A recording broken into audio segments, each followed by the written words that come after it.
सगळ्यांचं स्वागत आहे माझ्या चॅनलमध्ये. माझ्या चॅनलचं नाव आहे वुमन इन वंडरलँड. तर आज आपण परत एकदा महिलांसाठी काही टिप्स घेऊन आलेलो आहे.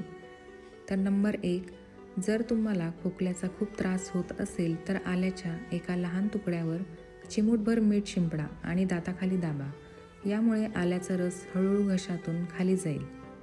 नंबर 2, जर तुम्हाला अचानक पोटात दुखू लागले तर एका ग्लास कोमट पाण्यात थोडे काळे मीठ मिसळून प्या. तुम्हाला लगेच आराम मिळेल.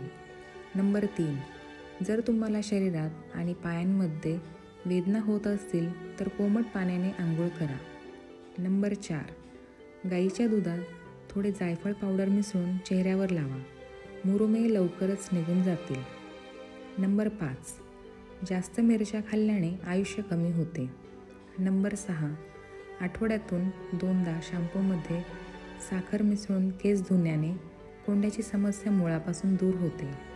नंबर 7, सकाळी सर्वात आधी आंघोळ करणाऱ्या महिला लवकर म्हाताऱ्या होत नाहीत. नंबर 8, उच्च रक्तदाब नियंत्रित करण्यासाठी 2 ग्रॅम साखरेची कँडी, 1 ग्रॅम सुकी धने आणि 1 ग्रॅम सर्पगंध बारीक करून पाण्यासोबत प्या.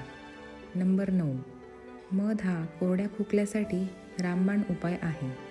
रात्री झोपण्यापूर्वी 1 चमचा मध खाल्ल्याने खोकला कमी होतो. आयुर्वेदानुसार मधात कफ कमी करणारे गुणधर्म आहेत. नंबर 10, साबणाऐवजी बेसनाने चेहरा धुण्याने काळेपणा दूर होतो आणि त्वचा उजळते. नंबर 11, जर तुमचे दात पिवळे होत असतील तर चिमूटभर मिठात 2 ते 3 थेंब मोहरीचे तेल मिसळा आणि त्याद्वारे दात स्वच्छ करा.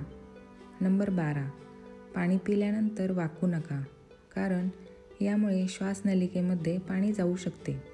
नंबर 13, शिळे अन्न खाणे टाळा, कारण ते आरोग्यासाठी हानिकारक आहे.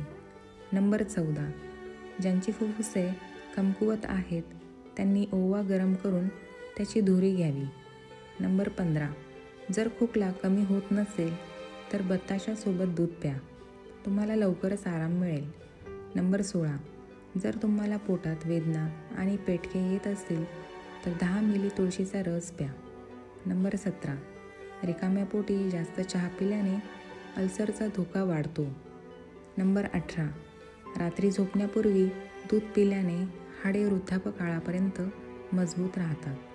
नंबर 19, दररोज 3 ते 4 लिटर पाणी पिल्याने मूत्रपिंड कधीही खराब होत नाहीत आणि दगडांची समस्याही होत नाही. नंबर 20, जास्त थुंकल्याने मेंदू कमकुवत होतो. नंबर 21, सर्दी झाल्यास अर्धा चमचा जिरे एका ग्लास पाण्यात उकळा. नंतर पाणी थंड झाल्यावर ते घोटभर प्या. यामुळे छातीत साचलेला कफ निघून जाईल. नंबर 22, 1 चमचा चिरोंजी बारीक करून 1 ग्लास गरम दुधात मिसळून प्या. शरीरातील कमजोरी दूर होते. नंबर 23, जर तुम्हाला दृष्टी सुधारायची असेल तर दररोज सकाळी हिरव्या गवतावर अनवाणी चालत जा. नंबर 24, चेहऱ्यावर झटपट चमक आणण्यासाठी 1 चमचा बेसनात 2 चमचे कच्चे दूध आणि 2 चिमूटभर हळद मिसळा. या गोष्टी चांगल्या प्रकारे मिसळा आणि पेस्ट बनवा. ते तुमच्या चेहऱ्यावर आणि मानेवर लावा आणि थोडासा मालिश करा आणि 20 ते 25 मिनिटे राहू द्या. त्यानंतर साध्या पाण्याने चेहरा धुवा. नंबर 25, आल्याचा रस गरम पाण्यात पिल्याने शरीरातील चरबी खूप लवकर कमी होईल. नंबर 26, जांभळाच्या रसात खडे मीठ मिसळून दिवसातून 2 ते 3 वेळा प्या. किडनी स्टोन फुटतात आणि लघवीद्वारे बाहेर पडतात. नंबर 27, जास्त लोणचे खाल्ल्याने हाडे कमकुवत होतात. नंबर 28, सलगम खाल्ल्याने शरीराची कमजोरी दूर होते. नंबर 29, जर लघवीत जळजळ होण्याची समस्या असेल तर आवळा, दही आणि मधासह कांदा खा. नंबर 30, जर ॲसिडिटीची समस्या असेल तर संत्रा खा. नंबर 31, कांदा कापल्यानंतर हातातील वास दूर करण्यासाठी थोडा बेकिंग सोडा घ्या आणि हात चोळून चांगले धुवा. नंबर 32, रात्री लवकर जेवण केल्याने अनेक आजार दूर होतात.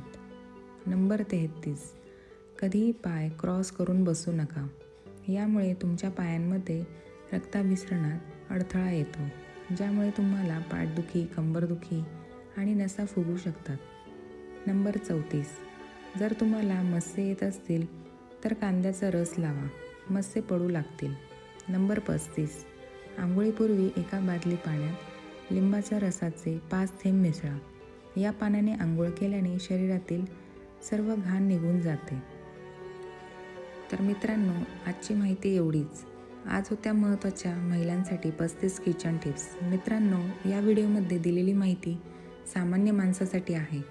जर तुम्हाला कोणत्याही आजाराने ग्रासले असेल तर डॉक्टरांचा सल्ला घ्या.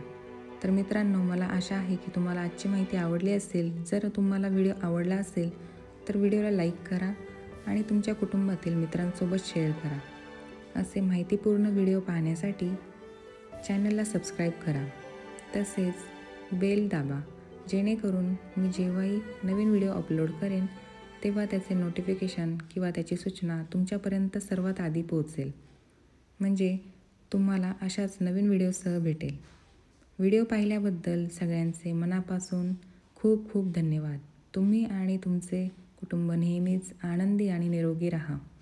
तुम्ही जरूर कमेंट करा. तोपर्यंत सगळ्यांना बाय बाय.